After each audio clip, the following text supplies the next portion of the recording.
తెలంగాణ నిండు అసెంబ్లీలో ఈరోజు ప్రభుత్వం తెల్లముఖం వేసిన వైనం చూడొచ్చు.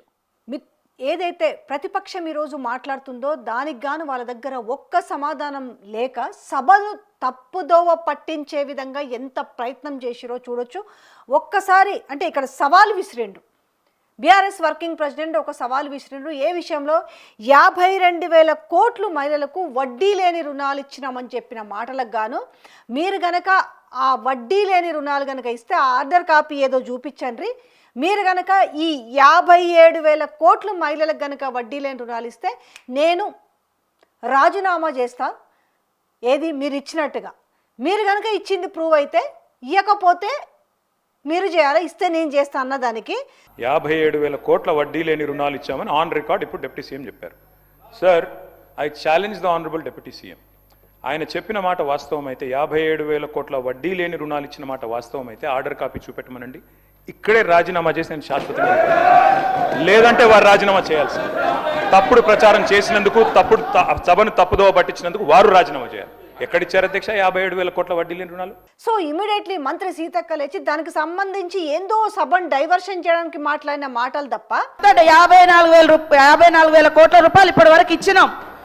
57,000 కోట్ల రూపాయలు ఇప్పటి వరకు ఇచ్చినాం. మేము ఇప్పటి వరకు ఇచ్చినాం వాళ్ళకు లోన్స్. సమాధానం వచ్చినట్టుగా అనిపించలేదు. సవాలు విసిరింది డిప్యూటీ సీఎం బట్టి విక్రమార్కు. సవాలు విసిరితే కూడా ఆ సవాలు కూడా స్వీకరించలేదు అంటే అర్థమవుతుంది ఇక్కడ వీళ్ళు నిండు అసెంబ్లీ సాక్షిగా ఏ రకంగా అబద్ధాలు ఆడుతున్నారన్న విషయం. అంతేకాదు అసలు ఈ టాపిక్స్ అన్ని ఈరోజు ఎందుకు వచ్చినాయి? గవర్నర్ తీర్మానం మీద సో ఈరోజు ఆయనకు అభినందనలు తెలపాలి. ఈ అభినందనలు తెలపాలనే దానిపైన ఏ దానికి అసలు ఎందుకు అభినందనలు తెలపాలనేసి ఒక్కొక్క మాట సో చెప్పుకుంటూ వస్తున్న వైనంలో ప్రభుత్వం ఏ ఒక్కటి కూడా జీర్ణించుకోలేని పరిస్థితిలో ఉంది. ఈ మహిళల గురించి చాలా మీరు గౌరవంగా మాట్లాడుతున్నాము, లేకపోతే మహిళలకు మీరు చాలా గొప్ప విలువిచ్చామని చెప్పాము. అలాగే గవర్నర్ తీర్మానంలో ఇక్కడ మిస్ వరల్డ్ పోటీల గురించి కూడా ప్రస్తావించారు. కాబట్టి ఆ మిస్ వరల్డ్ పోటీలలో ప్రపంచవ్యాప్తంగా తెలంగాణ పరువు ప్రతిష్టను ఏ విధంగా దిగజార్చిరు అనే విషయాన్ని కూడా గుర్తు చేసిరు. మిల్లా మ్యాగీకి సంబంధించి ఏ రకంగా తను హ్యూమిలేట్ చేసిరు, లుక్ లైక్ ఆమె నన్ను ఒక ప్రాస్టిట్యూట్ లాగా ట్రీట్ చేసిరు అనే విధానాన్ని చెప్పుకొస్తుంటే కూడా దానికి కూడా సమాధానం లేదు. ఎక్కడో మీరు పేపర్ల వార్తలు తీసుకొస్తే ఇక్కడ నడవన్నట్టు స్పీకర్ మాట్లాడుతున్నారు. కానీ ఇది అక్షర సత్యం కదా. దాని గురించి సీతక్క సమాధానం చెప్పదు, దాని గురించి బట్టి విక్రమార్క సమాధానం చెప్పరు. కానీ నోటికి మాత్రము వచ్చిన మాటల్ని మాట్లాడుతున్న వైనం చూస్తున్నాము. అరే, అసెంబ్లీ సాక్షిగా మీరు మహిళలకు 57,000 కోట్లు వడ్డీ లేని రుణాల గురించి మాట్లాడుతున్నప్పుడు సవాలు విసిరితే తీసుకోలేని పరిస్థితిలో ఉన్నారంటే వీళ్ళు ఏ సంక్షేమ పథకం గురించి చెప్పినా ఎన్ని పచ్చి అబద్ధాలు ఉన్నాయో ఈరోజు నిండు అసెంబ్లీ సాక్షిగా తేట తెల్లమైంది. ఇదొకటేనా? ఉద్యోగాల గురించి క్లారిటీ లేదు. దాని తర్వాత ఏవైతే వీళ్ళు గ్లోబల్ సమ్మిట్ పెట్టి వచ్చిన పెట్టుబడుల గురించి కావచ్చు, దావోసు పోయి వచ్చి పెట్టుబడులు 5-6 లక్షల కోట్లు, 7 లక్షలు, 8 లక్షల కోట్లు అని మాట్లాడరు కదా. దాని మీద ఒక వైట్ పేపర్ రిలీజ్ చేయండి అని మాట్లాడారు. అలాగే అఫీషియల్ వెబ్సైట్లో ఉన్నదానికి నిన్న గవర్నర్ చదివిన దానికి ఏమన్నా సంబంధం ఉన్నదానికి కూడా అక్కడ మంత్రి శ్రీధర్ బాబు కూడా దానిపైన తెల్లముఖం వేసి ఎలాంటి క్లారిటీ ఇచ్చిరో కూడా చూసినాం. సో ఎంత పచ్చి అబద్ధాలు ఈరోజు తెలంగాణ అసెంబ్లీలో జరిగినాయి అనే దానికి ఈరోజు జరిగిన పరాకాష్ణ చూడొచ్చు. అయితే బట్టి విక్రమార్క మాట్లాడిన కొన్ని మాటలు చూస్తుంటే మాత్రం నిజంగా మహిళల గౌరవం గురించి మాట్లాడుతూ మీ ఇంట్లో ఉన్న ఆడపిల్లకు గౌరవం ఇవ్వలేదని మాట్లాడిన మాటకు అనంటే అసలు అంటే ఇది సందర్భమా అసందర్భమా తెలియదు. కానీ ఇంట్లో మహిళకు ఎక్కడ అవమానం జరిగిందనే విషయాన్ని గురించి అసెంబ్లీలో చర్చన. వాళ్ళ తెలంగాణ మహిళల్ని కోటీశ్వర్లను చేస్తామన్నారు. ఎక్కడ మీరు కోటీశ్వర్లను చేసింది? మహిళలకు ఇస్తామన్న 2,500 రూపాయలు ఇచ్చిరా? చదువుకునే డిగ్రీ చదువుకునే అమ్మాయిలకి స్కూటీలు ఇస్తామని చెప్పి ఇచ్చిరా? అలాగే పెళ్లి చేసుకున్న ఆడపిల్లలకు తులం బంగారం ఇస్తామని చెప్పి ఇచ్చిరా అని మాట్లాడుతున్న మాటలకి ఇంట్లో ఉన్న ఆడపిల్ల గురించి ఒక చర్చ తీసుకొచ్చి ఈరోజు ఆ చర్చకు సంబంధించిన విషయాన్ని ఈరోజు వాళ్ళ పార్టీకి సంబంధించిన సోషల్ మీడియాలో రాసుకుంటున్న నీచమైన రాతలు చూస్తుంటే ఎంతకు దిగజారినరనే పరిస్థితి కనపడుతుంది. షోకాజ్ నోటీస్ ఎందుకు ఇవ్వలేదు అని మాట్లాడుతున్న వాళ్ళకు నేను ఒక సమాధానం చెప్తాను, లేకపోతే ఒక ప్రశ్న కూడా అడుగుతున్నాను.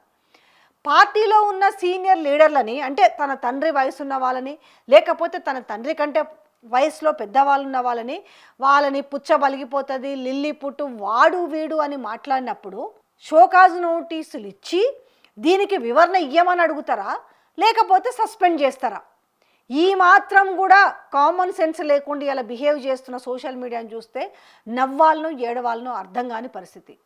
లిటరల్గా ఈరోజు పచ్చి అబద్ధాలతో ఈరోజు ప్రభుత్వం ఏ రకంగా తెల్లముఖం వేసింది, ఈరోజు ఆ అబద్ధాలని నిజాలు చేయడానికి ఎంత ప్రయత్నించిర్రు అనడానికి ఈరోజు బాజాప్తా ఈరోజు బీఆర్ఎస్ వర్కింగ్ ప్రెసిడెంట్ కేటీఆర్ ఒక సవాలు విసిరితే ఆ సవాల్ను స్వీకరించలేని పరిస్థితిలో ఈరోజు డిప్యూటీ సీఎం ఉన్నాడు.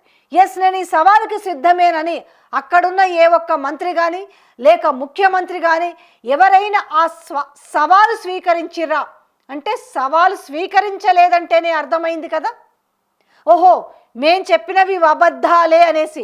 నిజంగా మహిళలకు 57,000 కోట్ల వడ్డీ రుణాలు కనుక ఇస్తుంటే ఇవాళ అసెంబ్లీలో జరిగిన దానికి ఒక మంచి ఛాన్స్ వచ్చినట్టే కదా ప్రభుత్వానికి. నిజంగా 57,000 కోట్ల వడ్డీ లేని రుణాలు ఇస్తే మంచి అవకాశం కదా. ఇదిగో మేము ఇచ్చిన మన ఆర్డర్ కాపీ చూపించుంటే అరే మంచి అవకాశం వచ్చింది, ఇక్కడ కేటీఆర్ రాజీనామా సిద్ధమని చెప్పేసి సవాలు విసిరిండు కదా.